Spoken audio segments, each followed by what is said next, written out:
How to uninstall NetTradeX application on your Android device. Hello everyone, welcome back to another video from Trading for Beginners.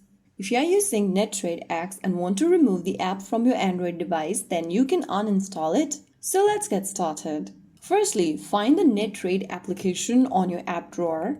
Press and hold the app, and in the pop-up, click on the uninstall or the trash icon. And click on uninstall in the pop-up once it appears, and you'll see the application removed instantly. On your iOS device, you can do the same and tap on the remove app or delete app button, follow through the instructions, and the uninstallation process will be completed. Uninstalling the NetTradeX app does not close or delete your trading account. It only removes the application from your device. So make sure you know your account login details if you plan to reinstall the app later. So that was how you can successfully uninstall the NetTradeX application from your Android device. If you found the video helpful, don't forget to like, share, and subscribe to our channel.